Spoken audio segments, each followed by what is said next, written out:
হাই everyone, পুনৰ এটা নতুন ভিডিঅ'লৈ আপোনালোকক স্বাগতম।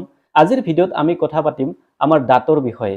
আজিকালি দেখা যায় যে প্ৰায়ভাগ মানুহৰে দাঁতবিলাক লেতেৰা হৈ থাকে আৰু ইয়াৰ প্ৰধান কাৰণ হৈছে গুটখা, তামোল আৰু চাধা। গতিকে আমি ঘৰতে সেই লেতেৰা দাঁতবোৰ কেনেকৈ চাফা কৰিম সেই বিষয়ে আজি মই এই ভিডিঅ'টোত আপোনালোকক ক'ম। গতিকে আপোনালোকে ভিডিঅ'টো শেষলৈ চাই থাকিব আৰু এটা লাইক কৰি দিব আৰু চেনেলটো সাবস্ক্ৰাইব কৰি ৰাখিব। বলক আমি ভিডিঅ'টো দেৰি নকৰি আৰম্ভ কৰোঁ। যে লেতেৰা দাঁতবোৰ ডেন্টিষ্টৰ ওচৰত গৈও চাফা কৰিব পাৰি।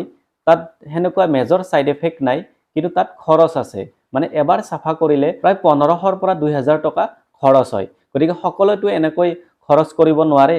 যাৰ যাৰ পইচা আছে তেওঁলোকে যাব বাৰু, কিন্তু যাৰ যাৰ পইচা নাই তেওঁলোকে ঘৰতে অতি সহজ পদ্ধতিৰে দাঁতবোৰ চাফা কৰিব পাৰে। প্ৰথম আইডিয়াটো হ'ল আমাৰ যিটো নাৰিকলৰ তেল আছে সেই তেলটো ৰাতি দাঁতৰ গুৰিত লগাই থব পাৰে।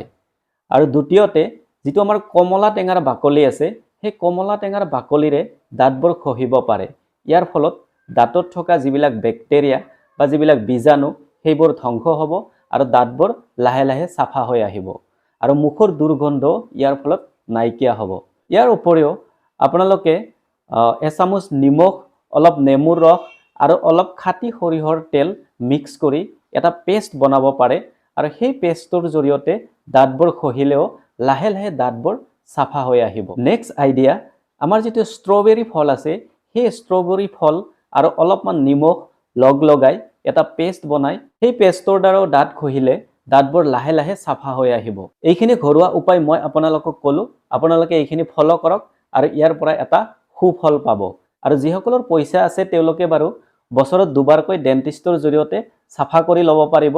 আৰু ডেন্টিষ্টৰ দ্বাৰা চাফা কৰিলে হেনেকুৱা বিশেষ সাইড এফেক্ট নাই, কিন্তু জাস্ট ডিপ ক্লিনিং কৰিলে কেতিয়াবা কি হয়, জাস্ট দুজন এজনৰে হ'ব পাৰে, দাঁতৰ গুৰিত কেতিয়াবা নাৰ্ভ ডেমেজ হ'ব পাৰে। গতিকে আপোনালোকে দাঁতবোৰ চাফা কৰি ৰাখক এইখিনি নিয়ম অৱলম্বন কৰি। আৰু লগতে শেষত কওঁ, আপোনালোকে গুটখা, চাধা, তামোল এইবোৰ নাখালেহে দাঁত ভালে থাকিব। ধন্যবাদ।